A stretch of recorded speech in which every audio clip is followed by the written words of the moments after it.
Bismillahirrahmanirrahim. Assalamualaikum warahmatullahi wabarakatuh. Halo pemirsa TVmu dimanapun Anda berada. Alhamdulillah di kesempatan kali ini saya Rizky Konita kembali hadir menyapa Anda tentunya. Kalau kali ini di jam 2 sampai jam 3 sore insya Allah satu program yang spesial untuk Anda, COVID Talk on TV. Sebuah persembahan dari MCCC atau Muhammadiyah COVID-19 Comment Center dan juga tentunya didukung oleh MDMC dan juga Direct Relief. Bagi Anda yang siang hari ini ya ingin bergabung bersama kami boleh Anda bisa akses di live streaming kami di televisi Muhammadiyah, kami live sekarang dan juga boleh tentunya untuk bergabung, untuk bertanya langsung begitu ya lewat chat WhatsApp begitu bisa Anda sampaikan. Di nomor di bawah layar kaca Anda di 0852 25079119. Dan kali ini kita akan diskusikan pemirsa TVmu terkait satu topik yang ini erat kaitannya dengan hari kemarin, yaitu adalah tanggal 27 Mei 2021, di mana kita sudah kurang lebih 15 tahun memperingati atau kita kilas balik terkait gempa Jogja 2006 begitu ya, 15 tahun yang lalu. Kira-kira apa yang sudah terjadi pada saat itu begitu ya? Evaluasi apa, pembelajaran apa, hikmah apa, dan juga kira-kira penanganan kesehatannya saat itu apa yang bisa kita ambil pemirsa TVmu. Kita akan diskusikan kali ini terkait tema kita yaitu adalah refleksi pelayanan kesehatan warga terdampak gempa bumi 2006. Kali ini sudah ramai di sambungan Zoom kami, sudah ada 3 narasumber kami begitu ya. Yang pertama ini ada Mas Budi Santoso, SPSI MKM yang merupakan Koordinator Divisi PRBK MDMC PP Muhammadiyah. Assalamualaikum Dan Budi. Waalaikumsalam Mbak Konita, selamat siang pemirsa TVmu di seluruh tanah air. Assalamualaikum warahmatullahi wabarakatuh. Saya juga tetap mengucapkan minal aidin wal faidin, mohon maaf lahir dan batin, taqabbalallahu minna wa minkum, taqabbal ya karim. Sekali lagi mohon maaf kepada seluruh pemirsa TVmu kalau ada kurang dan salah selama ini. Dan juga buat Mbak Konita dan kru TVmu yang berbahagia. Baik, Masya Allah. Mohon maaf lahir dan batin juga ya Dan Budi ya. Baik, akhirnya bisa ketemu lagi pas Idul Fitri ini. Insya Allah mulai dari 00 lagi ya Dan Budi ya. Siap, 00 gitu ya. Kita akan sapa lagi dan ini tentunya tidak hanya berdua saja, tapi masih ada Dr. Joko Murdianto, spesialis anestesi MPH, yang merupakan Dirut dari PKU Jogja 2013-2017. Assalamualaikum Dr. Joko. Waalaikumsalam warahmatullahi wabarakatuh, Mbak Konita, teman-teman narasumber, dan Bapak sekalian para pemirsa. Juga selamat Hari Raya Idul Fitri 1442 Hijriah. Taqabbalallahu minna wa minkum, taqabbal karim. Minal aidin wal faizin. Mohon maaf salah dan kilaf. Terima kasih Mbak Konita. Baik, mohon maaf lahir dan batin juga Dokter Joko. Ini kalau banyak-banyak salah begitu ya. Dimulai dari 0 lagi. Insya Allah kali ini kita akan diskusikan Dokter Joko kira-kira bagaimana dulu cerita atau kisahnya dalam menangani gempa 2006 di Jogja. Berikutnya ada dari Dirut PKU Jogja Dokter Joko, ada juga dari Direktur PKU Bantul 2004-2007 ada Dr. Muhammad Tamrin Hatna MKes. Assalamualaikum Dr. Tamrin. Waalaikumsalam warahmatullahi wabarakatuh. Baik, sehat ya dokter ya? Alhamdulillah. Sugeng Riyadi juga. Taqabbalallahu minna wa minkum. Taqabbal ya karim. Baik, takobal ya Karim. Semoga bisa dimulai dari 00 juga dengan Dokter Tamrin. Ini yang paling siap dengan green screen-nya kayaknya Dokter Tamrin ini ya Dan Budi ya. Baik, kita akan diskusikan kali ini terkait tadi tema kita hari ini pemirsa TVmu, refleksi pelayanan kesehatan warga terdampak gempa bumi 2006. Saya ingin langsung ke Dan Budi dulu. Dan ini kan sudah 15 tahun ya kita kemudian Alhamdulillah begitu Yogyakarta menjadi aman, tentram walaupun kadang-kadang mungkin masih ada getaran atau gempa begitu ya, walaupun mungkin insya Allah ringan. Tapi kalau boleh diceritakan Dan Budi 15 tahun yang lalu kurang lebih saat itu jam 6 kurang 10 menit lah gempanya pagi hari waktu itu. Kira-kira ada situasi kondisi yang seperti apa kalau Dan Budi dulu mengalaminya? Ya baik, terima kasih Mbak Konita dan pemirsa TVmu. Jadi yang pertama bahwa 27 Mei 2021 kemarin itu tepat 15 tahun yang lalu. Jadi sudah cukup lama juga kita mengalami kejadian bencana gempa bumi saat itu. 5,9 skala Richter dengan kedalaman 10 km. Letak epicentrum gempanya sendiri itu ada di Dusun Potrobayan, desanya di Seloharjo, kecamatannya di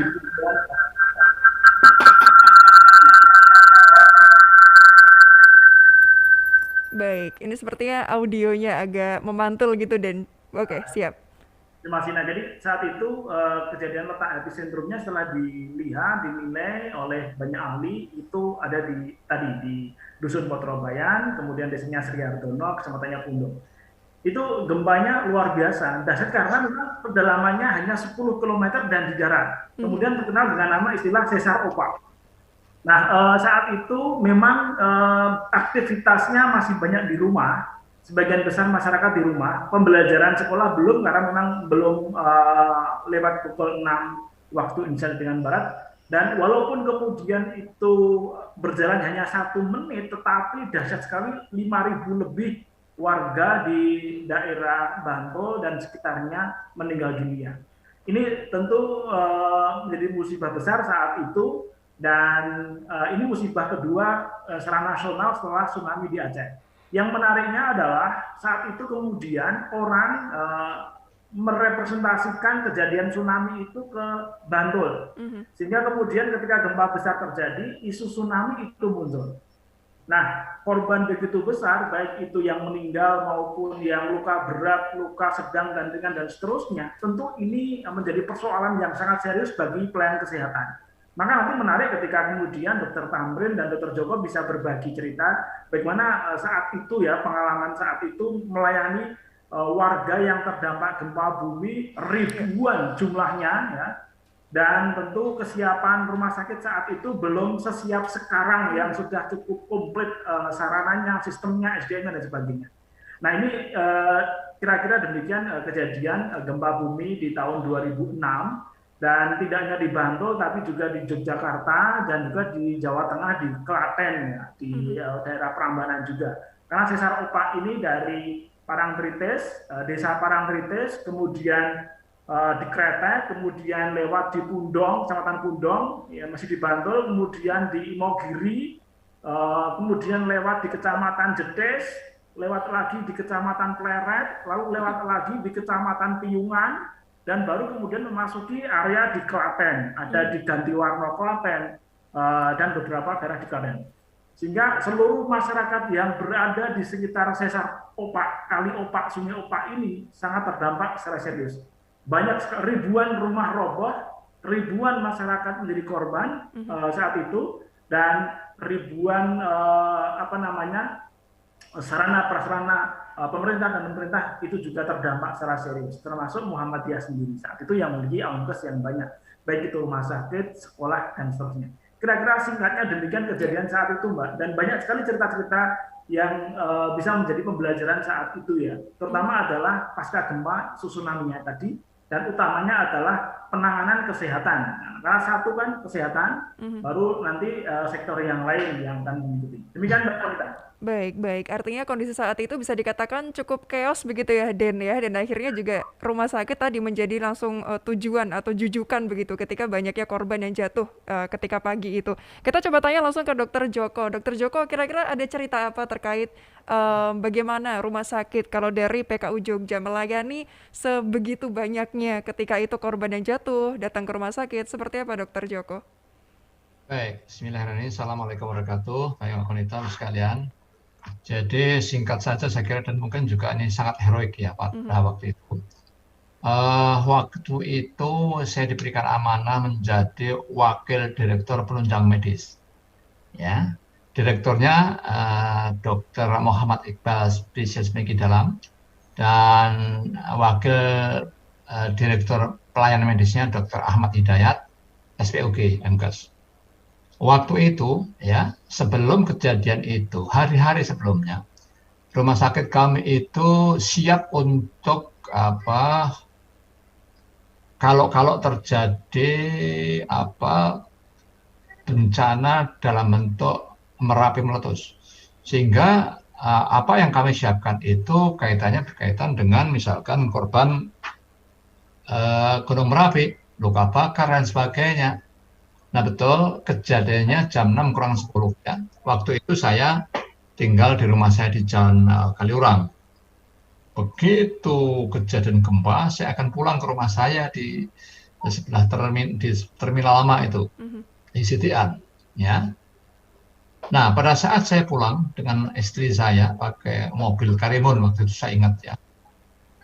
dari utara ke arah selatan kok apa namanya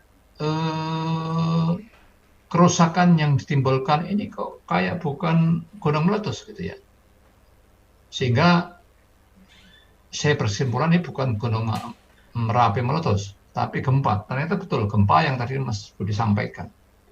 Sehingga saya minta kepada saya, Bu, sudah tinggal saya tetap di sini, ya, di pinggir jalan, karena rumah saya kan di gang itu. Kemudian saya harus ke PKU. Waktu itu kira-kira jam 7 kurang ya, jadi 1 jam lah, kurang sedikit. Apa yang terjadi, Mbak Khalina dan sekalian? Jadi setelah sampai di perempatan kantor pos ya, itu orang sudah meledak. Jadi mobil saya saja tidak bisa parkir di depan rumah sakit. Mobil itu saya parkir waktu itu hari Sabtu ya. Mobil itu saya parkir karena nggak bisa masuk ke barat. Saya parkir itu paling pol itu di depan BNI, coba bayangkan, hampir perempatan kantor pos itu. Saya jalan kaki. Dan mobil itu berada di situ dari Sabtu pagi, Ahad, Senin, Selasa, Rabu. Rabu saya baru pulang. Selama 5 hari saya tidur di kantor saya, ya, dan saya tidak tahu persis rumah saya kayak apa. Karena di sebelah kiri saya penghuninya kerobohan bangunan itu kemudian harus operasi di rumah sakit, ya. Kemudian di sekitar saya lah pokoknya ada, tapi rumah saya alhamdulillah tetap utuh, alhamdulillah. Nah, apa yang terjadi begitu saya jalan? Itu perempatan kantor pos sampai PK sudah penuh orang. Ada mobil, ada truk, ada segala macam mobil yang mengangkut pasien. Jangan ya, apalagi di situ ya, apalagi di ruang parkir itu. Di ruang parkir itu sudah banyak. Nah, pasien dan yang membawa pasien itu. Apa yang terjadi? Waktu itu kami terus terang saja, jadi saya kira belum ada LPB ya. Belum ada LPB, belum ada MDMC. Jadi penanganan yang kami lakukan itu ya tidak seperti sekarang ya gitu. Nah, saya datang pertama kali pada waktu itu karena Pak Direktur kami waktu itu di Jakarta ada acara. Kemudian Pak Wadir Yanmetnya masih di rumah dan siang-siang baru rawuh. Kemudian saya konsolidasi, Anda bayangkan ya. Saya orang pertama di situ karena Pak Direktur dan Pak Wadir Yanmet belum rawuh. Coba Mas Budi bayangkan saya waktu itu ya, saya harus jadi macam-macam Pak. Komandan lapangan. Saya harus ngatur triase. Jadi triasenya waktu itu pakai apa namanya? Coba cari raffia yang hitam, raffia yang merah, raffia itu ya. Jadi yang langsung meninggal kasih hitam. Ya, ada simpah-simpah tua itu terutama meninggal dikasih. Pokoknya harus membedakan mana yang harus kita tangani gitu. Kemudian saya juga jadi humas. Sore-sore habis maghrib itu saya minta komentar, diwawancarai oleh, saya ingat betul, Mbak Mutia Hafiz, ya, waktu dari Metro TV. Iya. Tak tanya segala macam. Hari pertama ditanya, Dok gimana? Tentang obat saya sampaikan. Ya, Mbak, Bismillah, saya sudah minta apoteker saya tolong buka gudang gitu. Keluarkan semua obat, keluarkan alat kesehatan untuk bantu. Kalau sudah luar biasa. Kemudian saya juga harus membersihkan area. Saya minta kepada teman-teman, tolong hadirkan mahasiswa UMY, kemudian pokoknya anak-anak muda dari Muhammadiyah, sekolah, perguruan tinggi, tolong ambil apapun, cari kantong plastik, bersihkan itu. Kemudian tolong di depan PKU itu ada parkir, tolong carikan yang bisa menyewakan tenda, kasih tenda. Baik. Karena waktu itu kabarnya ada gempa susulan. Saya kemudian cek ke Kodim, ke kepolisian, ke waktu itu Poltabes ya, apakah betul ini? Ternyata beliau tidak bisa mengkonfirmasi. Tapi kami harus siap. Karena apa? Karena seluruh ruangan di rumah sakit itu penuh orang. Baik, Dokter Joko. Sakit, dan sebagainya. Baik, Dr. Ya, Joko kita tahan dulu untuk ceritanya. ya, Insya Allah masih kita akan sambung nanti di segmen kedua. Insya Allah pemirsa TVmu jangan kemana-mana. Anda yang boleh bergabung silahkan di televisi Muhammadiyah, kami masih live dan kami akan kembali sesaat lagi.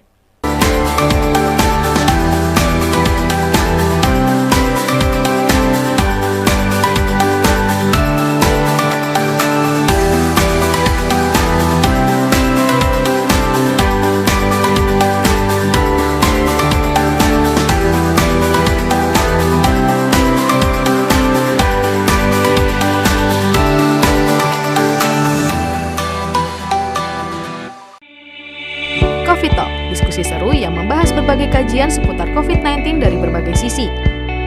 Menghadirkan narasumber-narasumber yang berkompeten di bidangnya. Covid Talk hadir memberikan informasi mencerahkan dengan pembahasan tema-tema menarik. Simak terus ya Covid Talk persembahan Muhammadiyah COVID-19 Comment Center, live di akun-akun resmi Muhammadiyah COVID-19 Comment Center.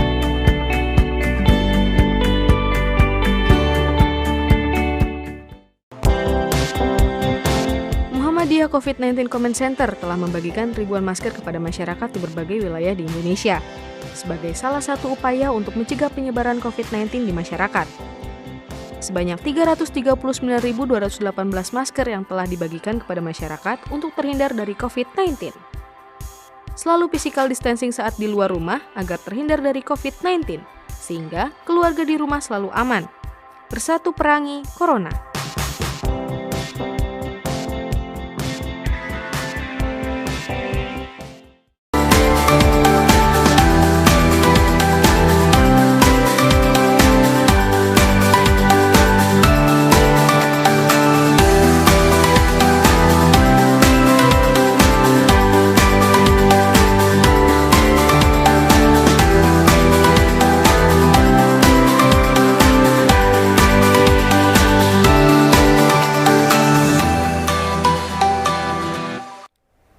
Iya, pemirsa TVmu, terima kasih Anda masih bersama kami dalam program Covid Talk on TV. Tadi kita sudah berbincang terkait bagaimana sebetulnya kondisi ketika gempa Jogja 2006. Tadi Den Budi sudah menyampaikan, Dr. Joko juga sudah kemudian memaparkan begitu ya, kira-kira untuk pelayanan kesehatannya seperti apa. Tapi belum selesai Dr. Joko. Nah, tadi sempat terputus karena ada jeda pariwara. Mungkin bisa dilanjutkan Dr. Joko, silakan. ya, jadi baik Mbak Khonita. Jadi waktu itu kan banyak korban fraktur ya. Nah, waktu itu sampai jam 10 listrik masih mati, bayangkan. Sehingga kami harus konsolidasi teman-teman yang aman, ya, rumahnya aman, keluarga aman, tolong masuk tanpa kecuali. Karena mobilisasi orang itu penting di rumah sakit. Dan alhamdulillah rumah sakit kami masih utuh. Jadi kalau rumah sakit kami utuh, maka kami bisa memberikan pertolongan kepada siapapun yang memberikan pertolongan. Nah, masalahnya kan tenaga. Karena seat capacity ini, ya. Jadi lonjakan kapasitas luar biasa, pasien luar biasa membeludak, sehingga mau tidak mau saya harus menghadirkan siapapun yang bisa hadir. Alhamdulillah jam 10 listrik hidup. Maka pertama yang harus saya pikirkan adalah kami rumah sakit harus bertindak cepat kepada korban yang harus dioperasi. Saya ingat ya, jam 10 operasi pagi Sabtu itu sampai 24 jam itu saya ingat betul. Operasi yang kami lakukan itu 36 operasi, maraton tanpa tidur itu, Mbak. Tuh, bayangkan. 36 ya, Dok ya? Ya, 36 pasien. Jadi rata-rata jadi kan kami punya 4 kamar operasi. Jualan semua itu. Ya. Karena kami tadi memobilisasi orang. Dokter bedahnya tambah, kemudian perawatnya tambah, sekolah macam tambah. Sehingga selama 24 jam kira-kira kami operasi 36 pasien. Nah, yang menarik Mbak, pada saat Mbak Mutiah itu tanya, ya, Mutiah Hafid itu tanya, Dok, gimana rumah sakit swasta? Saya bilang, sudahlah, saya percaya sama Allah. Allah akan mengganti, betul Mbak. Gudang farmasi keluarkan semua, pokoknya untuk pasien. Tidak sampai 1 bulan saya diminta oleh Bulan Sabit Merah Kuwait, kalau salah, Timur Tengah ya. Saya dipanggil. Pak Dokter tapi bahasa Inggris ya, silakan datang.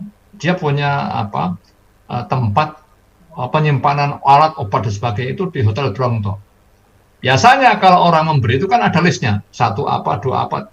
Loh kok nggak ada? Begitu sampai di sana, mana dokter yang akan Anda berikan kepada kami? Pak Dokter, pakai bahasa Inggris ya. Kami memang enggak berikan itu. Tapi Pak Dokter lihat ini ada alat segala macam itu, Anda ambil. Oh, kaget saya. Masya Allah. Ya, akhirnya saya ambil hampir kalau enggak salah lupa, saya 3 truk tuh, Mbak. Ibarat saya ambil semua. Sebenarnya bapaknya itu, ini jangan diambil, ini jangan, silakan yang lain Pak, ambil. Ya, ambil. Jadi belum sampai sebulan Allah sudah ganti berlipat-lipat itu. Itu kesan saya waktu itu ya. Jadi memang siapa yang menolong umat Allah, maka Allah akan menolong, itu betul adanya. Di situ saya punya luar biasa. Belum sampai sebulan diganti oleh Allah. Itu ya. Untuk sementara itu nanti biar Dr. Tamrin ada waktu untuk juga sampaikan ya. Baik. Artinya luar biasa dinamikanya ya Dr. Joko ya, dan Allah ganti dengan begitu mudahnya. Kita dengar berikutnya. Kalau dari PKU Jogja demikian pemirsa TVmu. Kalau dari PKU Bantul, Dr. Tamrin kira-kira ada kisah apa, ada cerita apa ketika dalam melayani, menangani pasien yang sebegitu banyaknya di gempa Jogja 2006, Dr. Tamrin? Baik, terima kasih.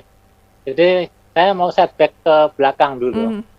Sekitar tahun 2000-2001 pada waktu bangunan utama IGD itu dibangun, pada waktu itu tuh sudah terpikirkan. Jadi kita diskusi semuanya, di daerah Bantul itu masuk dalam kriteria skor tingkat kegempaannya atau potensi gempanya itu waktu itu di angka sekitar 4 atau 5 begitu. Nah, bangunan IGD itu dibuat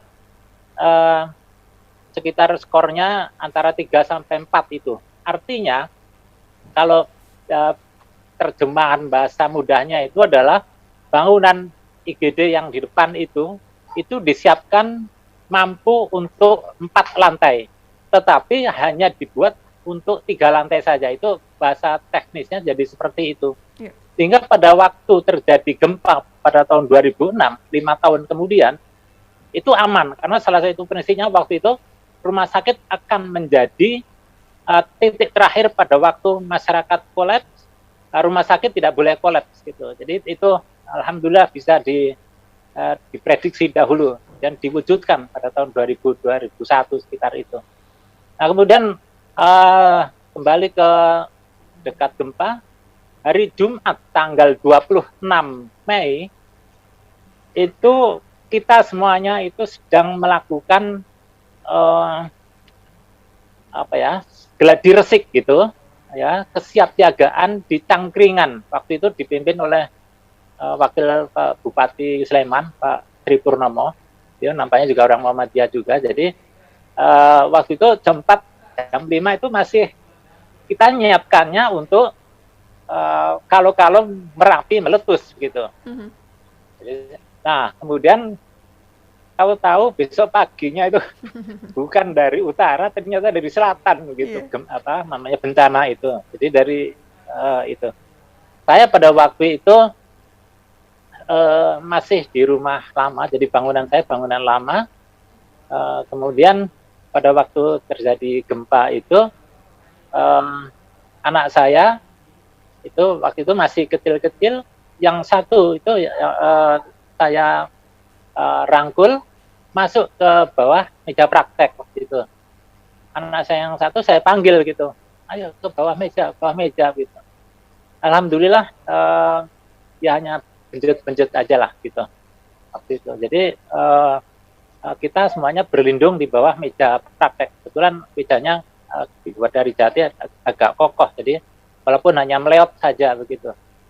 Tapi rumah secara umum sudah runtuh gitu. Itu kemudian tidak berapa lama saya membuat semacam dapur umum di RT saya gitu, termasuk nolong tetangga yang meninggal, yang kerobohan rumah. Tiba-tiba driver saya Pak Sariman waktu itu jemput saya begitu. Saya masih pakai baju kaos singlet gitu, bukan baju kaos singlet gitu. Dijemput karena di PKU Bantul sekarang sudah terkumpul ribuan orang begitu. Jadi saya tinggalkan rumah, tinggalkan dapur umum di RT saya, terus saya langsung berangkat. Saya serahkan kondisi di rumah ke istri saya begitu. Nah, kemudian saya berangkat ke PKU Bantul. Jadi saya pakai kaos singlet itu sekitar beberapa hari lah, nggak ganti saya itu karena nggak ada ini. Iya. Dan saya baru ketemu air untuk mandi, air untuk wudhu gitu, itu setelah beberapa hari. Jadi saya di rumah sakit beberapa hari itu nggak ketemu air gitu. Jadi karena kondisi sudah nggak memungkinkan untuk kita cari air aja sulit di situ. Jadi, karena ribuan orang menggunakan sumber air di situ semuanya. Nah, saya datang ke sana pagi-pagi itu, langsung saya buat posko kecil di waktu itu masih ada selasar di poliklinik bersama PKU Bantul itu ada di situ. Saya buat posko di situ, tapi makin lama kok makin banyak sehingga tidak memungkinkan karena seluruh tempat, seluruh area yang terbuka di PKU Bantul itu digunakan semuanya oleh pasien dalam jumlah ribuan itu bersama keluarganya. Ya. Nah, karena ada kondisi yang tidak memungkinkan seperti itu, maka poskonya kemudian oleh PDM dipindah ke kantor PDM. Jadi, koordinasi dilakukan di sana. Gitu. Nah, kemudian perlu juga diketahui ya. Saya waktu itu PKU Bantul baru saja membuat aula untuk pertemuan gitu, untuk meeting, pengarahan dan seterusnya. Itu masih baru itu di gedung selatan yang sekarang sedang dibangun itu.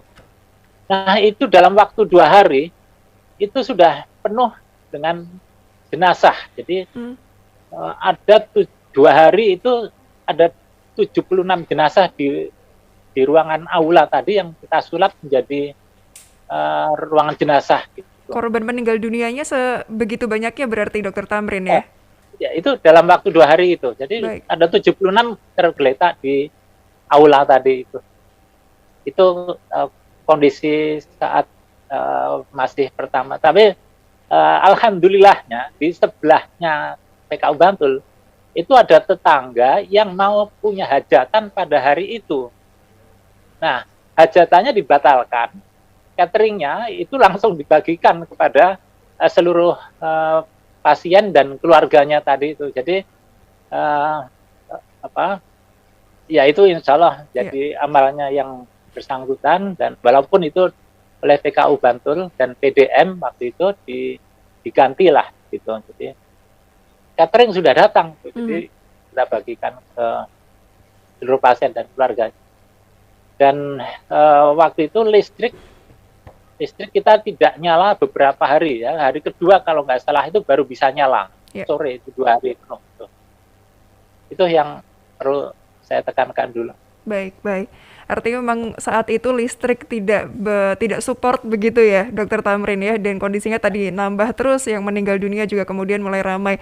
Dan Budi sebetulnya melihat kondisi saat itu kan luar biasa chaos tadi, belum lagi ada isu tsunami-nya dan Budi. Ini kalau melihat dan Budi sendiri saat itu juga belum ada MDMC, kira-kira seperti apa tuh Den? Ya, jadi dalam disaster management atau manajemen bencana itu kan sebenarnya ada 3 pilar ya. Kalau apapun itu siap menghadapi bencana. Ada pilar fasilitas amannya. Fasilitas aman itu tadi Dr. Tamrin sudah mulai bercerita tentang bagaimana kesiapan bangunan menghadapi ancaman bencananya, mau gempa kayak mau tsunami kayak dan sebagainya. Yang kedua adalah terkait dengan sistem manajemen yang dibangun ya. Jadi SOP-nya menghadapi ancaman bencananya itu. Kemudian juga ada tim penanggulangan bencananya gitu ya. Zaman-zaman itu kayaknya belum ada tim khusus untuk penanggulangan bencana. Tapi nanti coba kita dengar kembali dari Dr. Tamrin dan Dr. Joko. Setahu saya belum ada tim khusus untuk penanggulangan bencana. Setelah itu baru kemudian muncul di PKU Bantul ada namanya PDR, PKU Disaster Relief Team, PDR Team gitu namanya. Itu dulu kalau nggak salah mengadopsi dari Jepang Disaster Relief Team gitu kalau nggak salah. Oke, baik. Kita tahan dulu tapi ya, Den Budi, Dr. Joko, dan Dr. Tamrin. Insya Allah kita akan sambung lagi nanti di segmen ketiga. Pemirsa TV-mu jangan kemana-mana. Tetaplah bersama kami dalam COVID Talk on TV. Kami akan segera kembali.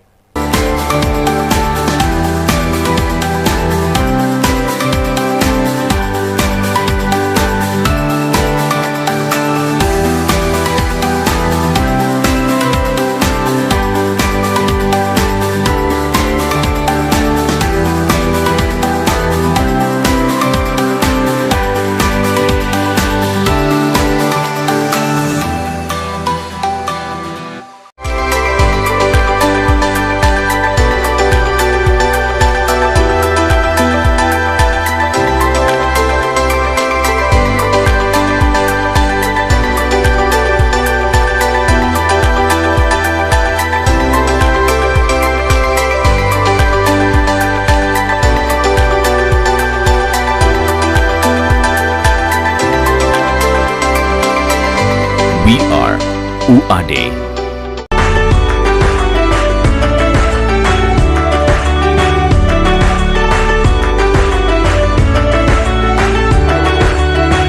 Dampak COVID-19 terasa jelas di sektor ekonomi, terutama kebutuhan pangan masyarakat. Muhammadiyah COVID-19 Comment Center dari pusat, wilayah, daerah, cabang hingga ranting telah membagikan paket sembako kepada masyarakat terdampak COVID-19.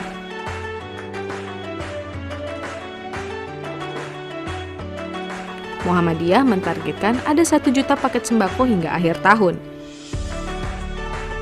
Sampai saat ini, 397.317 paket sembako senilai lebih dari 39 miliar rupiah yang telah dibagikan kepada masyarakat di seluruh wilayah di Indonesia.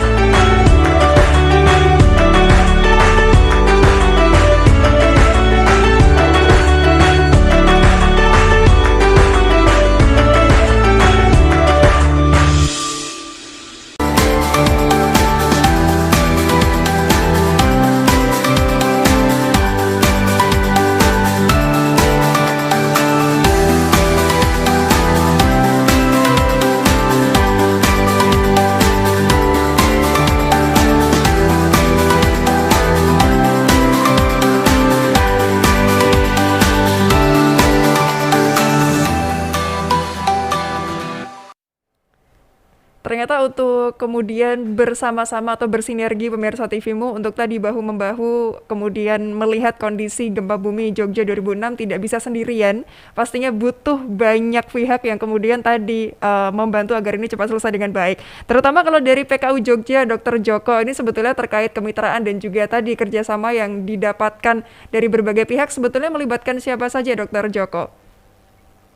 Iya, mohon maaf saya tidak recall ingatan saya 15 tahun yang lalu agak susah, Mbak. Tapi yang pasti memang ada beberapa yang saya ingat ya. Untuk Muhammadiyah itu teman-teman dari MPKU Jawa Timur, MPKU Jawa Tengah, Jawa Barat, kemudian DKI itu pada datang. Kemudian kita bagi gitu. Karena kan yang terdampak tidak hanya PKU, termasuk ke PKU Bantul. Yang non Muhammadiyah itu saya ingat ada dari Rumah Sakit Al-Islah ya, Bandung, itu saya ingat betul. Direkturnya langsung Dr. Ortopedi Dadang itu datang. Kemudian juga ada Prof. Idrus Paturusi, ingat betul saya, dari Makassar. Itu bosnya Pak Boy, jadi Perhimpunan Bedah Ortopedi Indonesia. Kemudian ada dari Australia, ya. Bahkan Australia itu menyumbang alat berapa box itu, saya ingat lebih 5 box itu. Baik alat-alat medis, alat-alat untuk operasi maupun plat-plat yang untuk operasi ortopedi. Ya, saya kira itu. Jadi memang di sebuah bencana itu kerjasama lintas sektor itu paling tidak ada yang dikatakan sebagai pentahelix. Di situ ada unsur pemerintah, ada swasta, ada perguruan tinggi, ada media dan masyarakat. Jadi 5 ini harus betul-betul kita lakukan kerjasama, koordinasi, kemudian kolaborasi. Dan bagus. Untuk apa? Untuk bersama-sama menanggulangi dampak yang diakibatkan oleh gempa itu. Dan luar biasa dampaknya itu. Luar biasa, saya ingat betul ya. Jadi betapa banyaknya pasien sudah nggak terduga lagi. Kalau dihitung itu hampir rata-rata bornya lebih 110% ya. Karena semua tempat tidur penuh, 210 tempat tidur penuh. Kemudian ada yang kita rawat di selasar-selasar itu. Artinya memang terjadi lonjakan kapasitas luar biasa. Sehingga kami harus betul-betul menyiapkan semuanya. Baik itu tenaga, sarana, alat-alat dan sebagainya harus bisa dalam waktu secepatnya menanggulangi ini semua, termasuk tadi pasien-pasien meninggal kita koordinasikan dengan Bina Rohani Islam untuk dirukti secara agama gitu ya. Saya kira itu untuk sementara, barangkali nanti Dr. Tamrin akan melengkapi itu. Baik, itu, karena kalau kita lihat datanya Dr. Joko, Dr. Tamrin dan juga Den Budi, korbannya sebetulnya yang tewas sampai 6.234 dari internet kami dapatkan demikian. Kalau di PKU Bantul, Dr. Tamrin, sebetulnya tadi pelibatan pihak-pihaknya agar menjadi satu tim yang solid ini butuh seberapa banyak pihak, Dr. Tamrin? Iya, PKU Muhammadiyah Bantul pada waktu itu dibantu oleh banyak pihak. Dari rumah sakit yang ada di Jawa Timur tadi ya, di Jawa Tengah, hampir semuanya itu bahu-membahu gitu ya, termasuk dari Jakarta, Pondokopi, Palembang juga begitu. Datang ke sana semuanya, dibagi-bagi begitu ya, karena juga ternyata tidak hanya di rumah sakit saja, tapi juga ada di unit-unit yang lainnya. Nah, kemudian yang bisa menjadi pelajaran juga adalah kita juga dibantu oleh pihak luar gitu, luar negeri maksud saya. Itu ada dari Jepang, itu yang paling besar adalah dari Jepang ya. Dari Jepang kemudian sampai mendirikan rumah sakit lapangan di Jalan Jenderal Sudirman itu di depan IGD sampai beberapa minggu itu, sekitar 2 bulanan di situ. Di jalan rayanya itu. Kemudian ada beberapa yang lainnya lagi. Nah, tadi ada hal yang kita harus selektif gitu. Pada waktu menerima bantuan dari luar, itu kita harus harus menjaga lah. Yang pertama menjaga kompetensi keilmuannya yang bersangkutan. Ada yang dari Spanyol kalau nggak salah waktu itu tidak bisa menunjukkan yang bersangkutan itu sebagai dokter ahli bedah. Padahal satu tim lengkap gitu. Maka kalau karena nggak bisa menunjukkan, kita juga ragu-ragu, maka lebih baik di tempat lain saja, jangan di PKU Bantul. Yang kedua juga harus sesuai dengan visinya Muhammadiyah lah.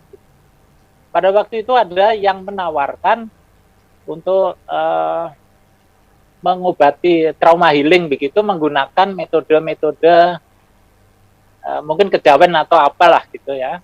Itu juga saya tolak waktu itu. Jadi kita harus bisa menjaga keilmuan dan visinya Muhammadiyah tadi itu. Jangan sampai walaupun banyak bantuan tapi tidak sesuai dengan visi kita. Dan akhirnya pada waktu itu yang dari Jepang tadi itu seluruh peralatan rumah sakit lapangan itu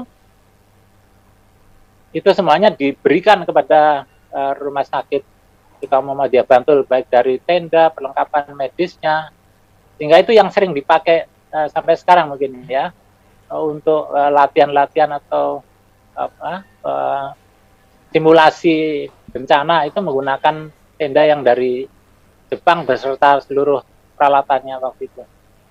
Dan yang perlu kita pahami juga atau kita ketahui juga, orang luar itu dalam hal ini Jepang ya, itu sangat siap dan dia sangat kompeten sekali menangani segala sesuatunya begitu. Jadi mereka rupanya karena sering ada gempa di Jepang, mereka juga belajar banyak. Terbiasa dari, begitu ya? Situ, sehingga dia udah terbiasa. Kemudian ada di rumah sakit tetangga kita, itu yang saya pelajari adalah itu dari Cina. Mereka itu menggunakan uniform yang pada malam hari itu kelihatan. Bahkan di lututnya ini ada fluoresen, nyala. Jadi pada waktu malam kelihatan menyala begitu bahwa dia itu dalam kondisi siap untuk dimintai bantuan. Oleh karena itu di awal-awal MDMC berdiri itu warna dari uniformnya itu, jaket-jaketnya itu masih warna-warni yang menyolok begitu. Seperti waktu kita ke Tigalontang di Tasikmalaya waktu itu juga saya menggunakan uniform yang menyala. Artinya dalam kondisi siap untuk dimintai bantuan begitu. Di Tigalontang waktu itu ada gempa juga waktu itu. Kemudian listrik juga nggak nyala sehingga kita harus pakai uniform yang warnanya kalau malam hari itu kelihatan. Itu yang saya pelajari dari orang luar. Artinya banyak dari negara lain ya Dokter Tamrin, Dokter Joko yang kemudian hadir ke Yogyakarta dan banyak membantu tadi, mengirim bantuan dengan baik. Dan Budi sebetulnya melihat kalau yang data kami dapatkan juga ini sebetulnya ada dari Jepang, Inggris, Malaysia, Singapura, Perancis, dan juga dari UNICEF juga. Ini sebetulnya kalau dari distribusinya dan Budi Muhammadiyah, bantuan dari Muhammadiyah, dari tadi juga ada Palang Merah Indonesia, luar Indonesia, ini kira-kira seperti apa Den? Ya, jadi begini, bahwa tentu kemitraan dengan para pihak penting, tapi ada satu lagi yang penting lagi adalah terkait setelah kita berbicara mengenai dukungan sumber daya manusia yang capable, yang kompeten, yang terstandar, pentingnya di situ. Maka sekarang kalau kita berbicara mengenai dukungan pelayanan kesehatan, itu ada namanya klaster kesehatan. Di klaster kesehatan ini nanti akan di-screening, si orang ini layak membantu apa tidak, kalau enggak dikembalikan, nggak boleh datang. Nah ini tadi Dr. Tamrin cerita mengenai dulu pernah ada yang tidak kompeten ya, maka kalau sekarang itu ada namanya klaster kesehatan. Tapi ada satu lagi terkait dengan pelayanan kesehatan, pentingnya arti pelayanan kesehatan, yaitu dukungan logistik, Mbak. Saya justru kembali akan memantik Dr. Tamrin dan Dr. Joko bercerita. Kalau tidak salah pada waktu 2006 itu cukup banyak sekali logistik itu yang sebenarnya, logistik medik terutamanya, logistik medik yang 1 minggu setelah pengiriman itu sudah masuk di fase expire. Jadi obatnya itu besok sudah expired. Nah ini juga perlu kehati-hatian. Mungkin Dr. Tamrin sedikit bisa cerita pengalaman ini ya, karena banyak sekali masuk obat itu dukungan ya, membantu tapi sebenarnya malah ini tidak bagus. Mungkin Dr. Tamrin bisa nambah info ini. Bisa Dr. Tamrin, mungkin terkait logistik juga, karena juga tadi mobilitasnya luar biasa padat. Seperti apa nih Dr. Tamrin? Termasuk pasien banyak tadi. Ya. Jadi waktu di awal-awal itu di hari-hari pertama itu kita hampir kehabisan, ya, bahkan menjahit pun tanpa anestesi. Jadi kita jahit langsung menggunakan benang itu tanpa anestesi. Karena kalau tidak dijahit itu akan lebih berbahaya lagi, akhirnya disuntik saja. Disuntik antibiotik yang ada pada virus itu, antibiotik juga habis, lidokain juga habis. Ya. Kemudian kita minta berusaha kontak dengan dunia luar, baik melewati wawancara juga, wawancara dengan stasiun-stasiun televisi itu kita juga minta bantuan dari luar, siapa yang bisa bantu aja. Gitu. Karena kita betul-betul nggak punya obat waktu itu, dan begitu berdatangan memang tadi disampaikan Ustadz Budi tadi itu ya memang idenya cepat sekali gitu ya. Gitu. Tapi ya, ada salah satu hal yang perlu kita tekankan juga bahwa di waktu itu karena kondisi waktu itu di seluruh DIY karena kondisi jahitnya tidak steril atau tidak ada antibiotik yang adekuat, akhirnya kejadian tetanus pada waktu itu cukup tinggi, sangat meningkat sehingga harus dibantu dari pemerintah untuk pemberian anti tetanusnya itu yang dosis tinggi. Jadi memang banyak sekali obat-obatan yang saking semangatnya mungkin ya dunia luar itu membantu kita, tapi nggak bisa dipakai lagi karena idenya terlalu dekat. Demikian. Oke. Baik. Kita akan lanjut lagi nanti Dr. Joko, Dr. Tamrin, dan juga Den Budi. Insya Allah kami akan sambung nanti segmen keempat. Pemirsa TVmu, jangan kemana-mana, tetaplah bersama kami dalam COVID Talk on TV.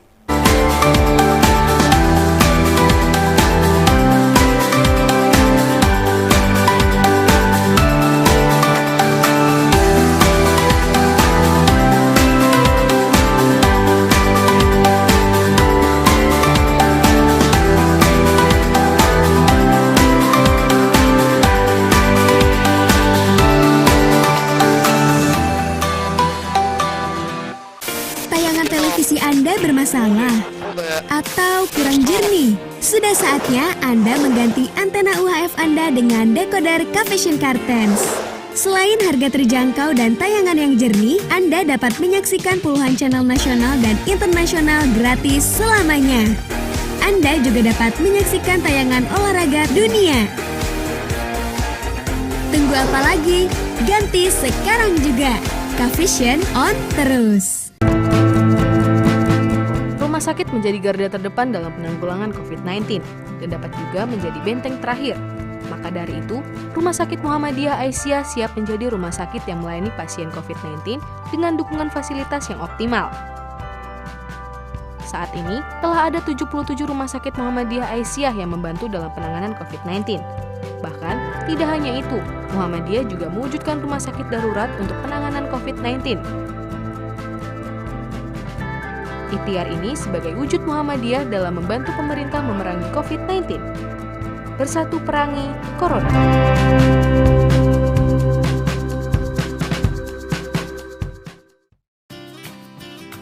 Sebagai upaya pencegahan penyebaran COVID-19, langkah penyemprotan disinfektan di berbagai tempat terus dilakukan. Muhammadiyah COVID-19 Comment Center bekerja sama dengan berbagai pihak melakukan penyemprotan disinfektan di berbagai tempat, seperti fasilitas umum, tempat ibadah, dan sekolah-sekolah. Sampai saat ini, penyemprotan disinfektan telah dilakukan di 48.954 titik, di antaranya 10.422 tempat ibadah, 32.092 fasilitas umum, 5.959 sekolah, serta 481 gedung amal usaha Muhammadiyah. Ingat, disinfektan hanya untuk benda mati dan simak panduannya di Instagrammu COVID-19. Tetap jaga jarak, jaga kebersihan, selalu cuci tangan dan menggunakan masker. Bersatu perangi Corona.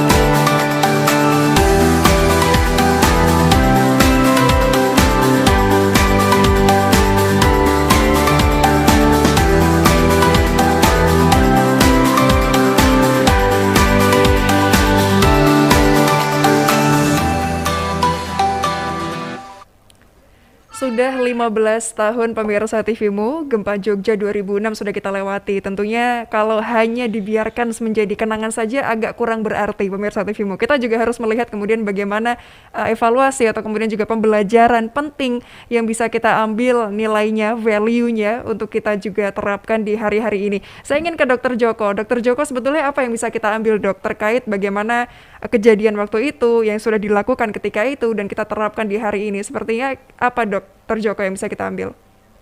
Baik, Mbak Konita. Bapak sekalian, kita paham bahwa Indonesia itu di atas Ring of Fire. Jadi ibaratnya Indonesia itu etalasenya gempa.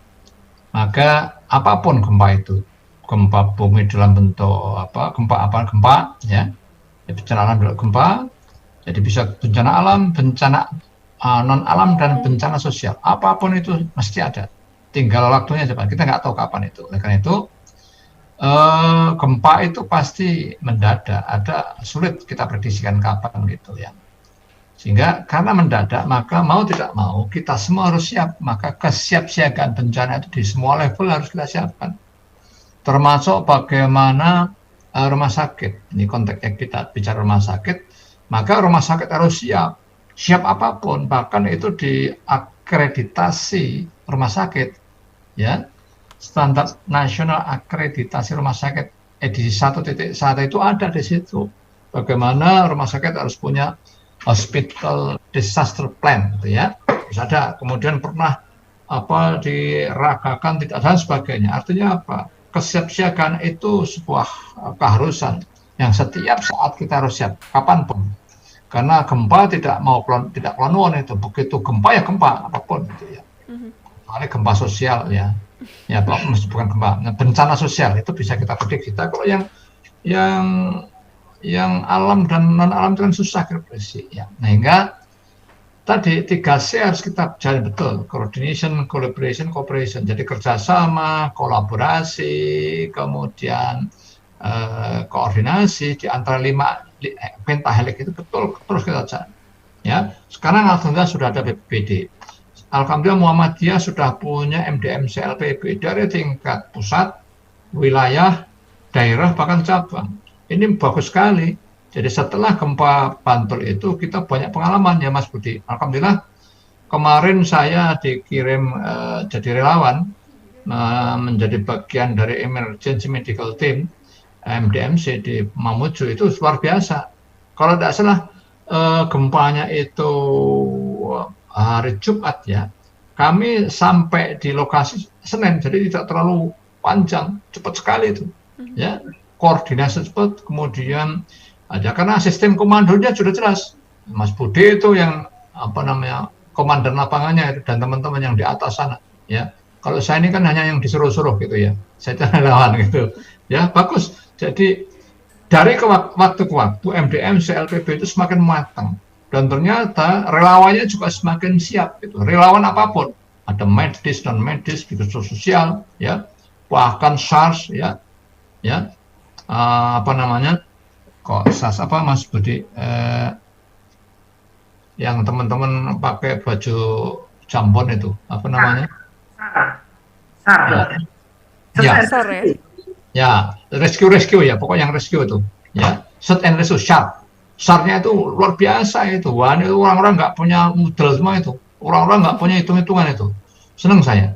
Jadi pada saat di Mamuju itu yang ditempatkan di masjid wilayah, jadi Fastabik ya, itu relawannya kalau 200 ada Pak. Dan itu tanpa digaji, tanpa dikasih apa-apa. Ya, tidurnya seadanya. Bisa. Jadi Muhammadiyah itu luar biasa. Memobilisasi orang itu dengan sangat mudah. Kenapa? Ya karena memang sudah dibangun keikhlasan di antara kita semua, termasuk pada saat gempa Bantul itu ya. Saya kira itu Mbak. Baik, kuncinya juga selain ikhlas bisa totalitas begitu ya Dokter Joko Oh ya? ya pasti, ya kalau enggak nggak akan bakalan berangkat ke sana, nggak akan berangkat ke bencana. Ya Baik, kalau dihitung bencana itu apa dapatnya? Ya kalau pakai hitung-hitungan otak normal itu, udah capek, tidurnya seadanya, makannya seadanya. Mbak, saya itu pernah ya. Makan itu luar biasa nikmatnya dibanding di Jogja. Dan makan itu maaf ya, Anda Mbak itu bayangkan, itu lebih mewah dari nasi kucing, coba. Masya Allah. Iya. Oh itu rasanya nyaman sekali. Kemudian tidur itu tanpa alas, mesti mending Mbak. Tidurnya bukan karpet masih mending ya. Jadi apa namanya yang dari plastik itu, kemudian ada sisa-sisa apa? Karton itu masukkan sudah untuk alas karton aja juga nyenyak. Jadi kalau saya kalau mau tidur nyenyak, kalau makan enak datanglah di relawan di daerah-daerah yang kayak begitu, itu bisa merasakan nikmatnya.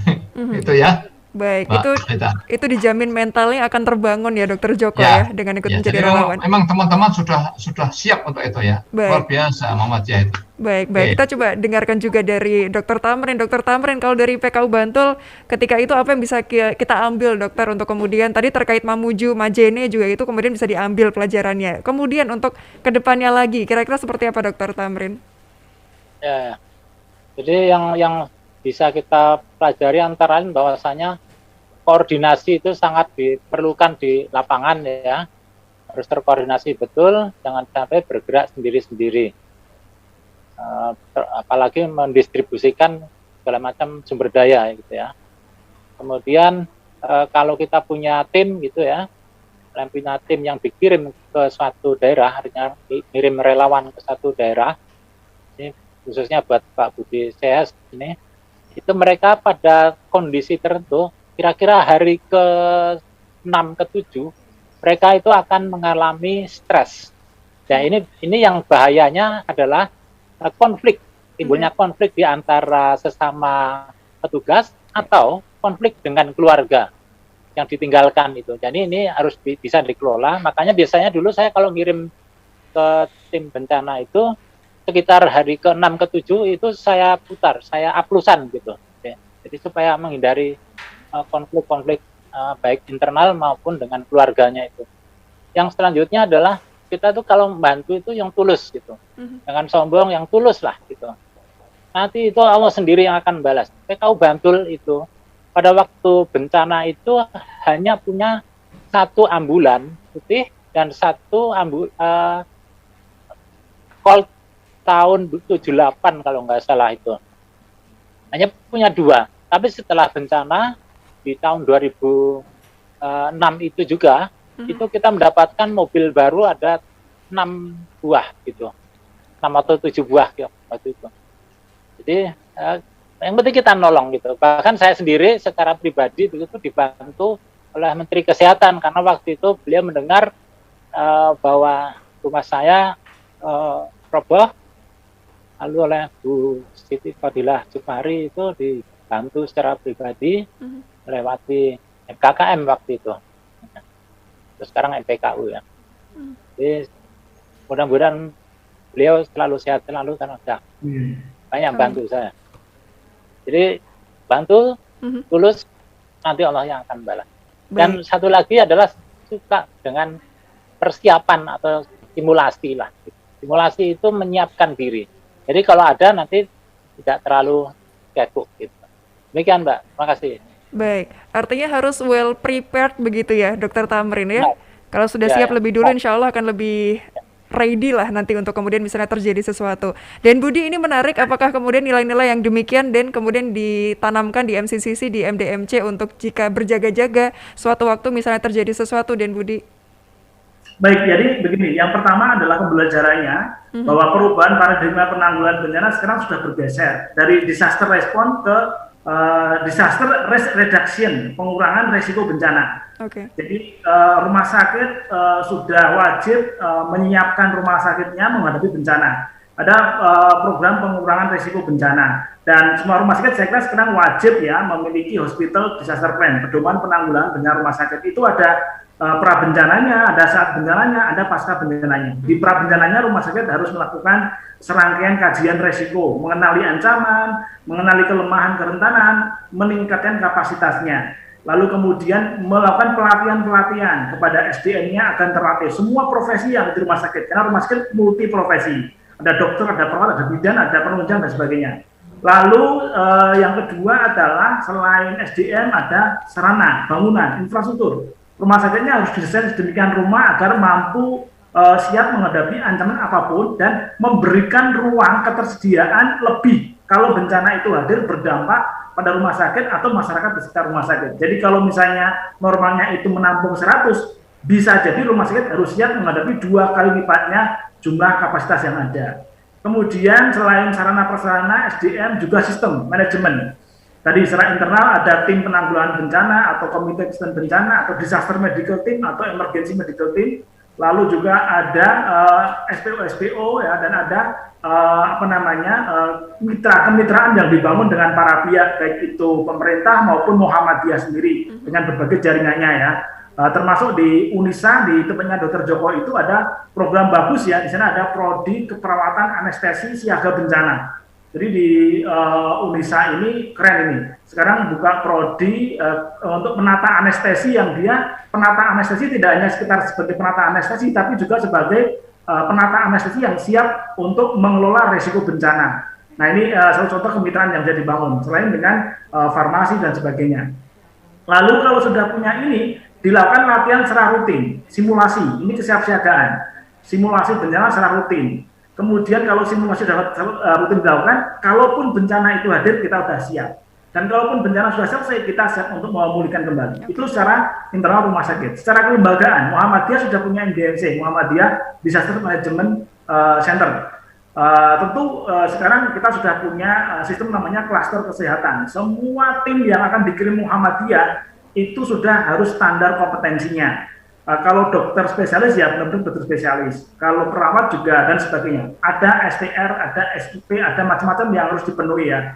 Surat tugas dan seterusnya. Sehingga kalaupun tim ini akan dilakukan pengiriman ke lokasi bencana, sudah siap secara administratif dan juga secara kompetensinya. Saya bersyukur ketika gempa Sulteng, saya sebagai koordinator nasional respon kesehatan, itu kita waktu itu sampai mengerahkan 30 rumah sakit Muhammadiyah. Sebelumnya di gempa Lombok saya juga memandu tim kesehatan sebelumnya dan seterusnya. Sampai 2009 waktu itu ya gempa Padang, saya juga ke sana, dan tadi Dr. Tamrin sudah cerita bagaimana kemudian sebelum 2009 ada banjir Jakarta dan juga ada di Tasikmalaya. Nah, ini catatan penting kita bersama bahwa saat ini kita harus selalu belajar meningkatkan diri agar tim kita lebih efektif, efisien, akuntabel dalam respon. Terima kasih Mbak Konita. Oke, terima kasih banyak Den Budi. Harapannya semakin efektif, efisien, dan akuntabel begitu ya. Dan tentunya lebih solid lagi insya Allah Muhammadiyah untuk tadi bersama-sama ketika terjadi suatu bencana. Terima kasih banyak Dr. Tamrin, Dr. Joko, dan juga Den Budi sudah banyak dibagikan ilmunya, informasinya. Sehat selalu jaga protokol kesehatan insya Allah. Dan pemirsa TVMU, terima kasih bagi Anda yang sudah bergabung, sudah menyimak. Akhirnya saya Rizky Konita mewakili seluruh kerabat kerja yang bertugas mohon undur diri. Wassalamualaikum warahmatullahi wabarakatuh. Sampai jumpa.